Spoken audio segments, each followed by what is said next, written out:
Ready that form.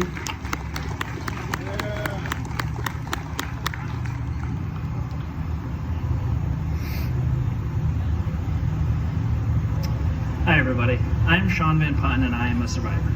It has been said that cancer has no face until it is yours or someone you love. Looking around here tonight, I see a lot of faces that have been affected by this disease.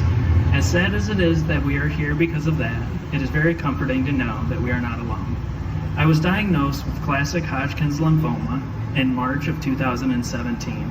After months of increasing pain that started in my shoulder, then into my back, and then into my hip. I had just turned 21 when that started, recently moved into my own place, and had started a physically demanding job.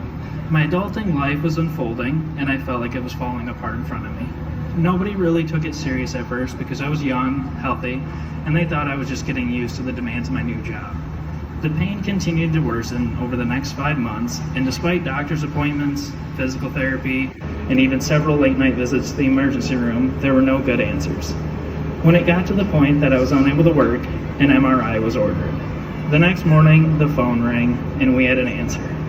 The scan revealed invasive cancer with bone involvement, probably lymphoma.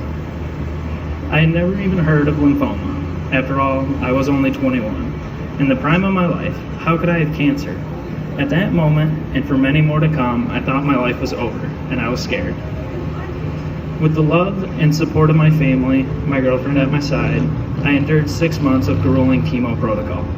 I spent the entire day, every other Friday, being infused with fluids, multiple anti-nausea medications, and 4 different chemo meds, followed by a week and a half of gut-wrenching nausea and vomiting, bone-crushing fatigue, and just wanting to be left alone.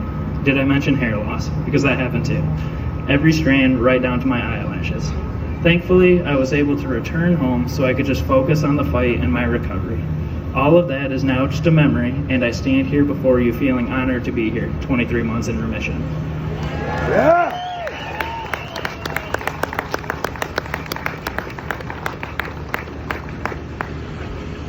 Hello everybody, my name is Josh VanPutten and I too am a survivor. Yes, you heard that right, my last name is also VanPutten. I am Shawn's older brother.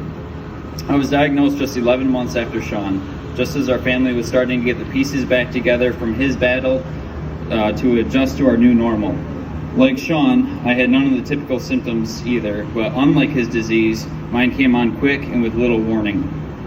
The only symptom was mild chest discomfort once in a while when I was eating. One morning while at work, my heart began racing and felt a crushing, radiating chest pain. I was taken to the emergency room and they began a cardiac workup. I kept thinking, wait, I'm only 25, young, healthy, and in my prime. What could be going on? Test after test came back negative. They finally did a CT scan of my chest. Never, and I mean never, did we expect the results to show a softball-sized mass sitting on top of my heart. Because of what our family just went through, they admitted me immediately to the hospital. A few days and many pokes and prods later, I had my diagnosis. Primary mediastinal B-cell non-Hodgkin's lymphoma. I'm not sure if I was in shock or denial, maybe both. I think we all were. How could this be happening again? A question we asked multiple times of our oncologist, Dr. Brinker, and the geneticists we worked with, and everybody was stumped. Like my brother, surrounded by the love and support of my family and girlfriend, I fought and I fought hard. I had a sweet baby girl who needed her dad, and I had just bought my first home and recently received a promotion at work.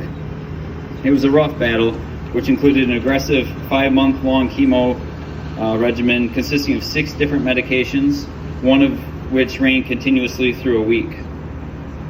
Similar to my brother, I suffered through side effects like nausea, fatigue, hair loss, mouth sores, and a few hospitalizations for complications. Another battle I had was with the insurance company, who didn't feel the rescue medication needed after a few days of chemo was medically necessary. They never budged on this despite arguments from myself and the doctors. At almost $6,000 per injection, I needed 6 of them. This was something I could not afford. I was not able to work while going through treatment, plus I had a mortgage and a new little mouth to feed. This is where the Leukemia and Lymphoma Society came to the rescue. LLS not only funds the research needed to develop the medications to fight blood cancer, but also for the patient and assistance programs. Like that one medication I needed to win my battle at a cost that I could afford. And because of that, I am now 11 months in remission.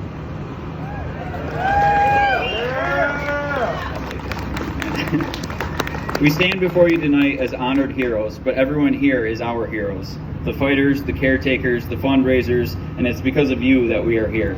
Thank you. Thank you.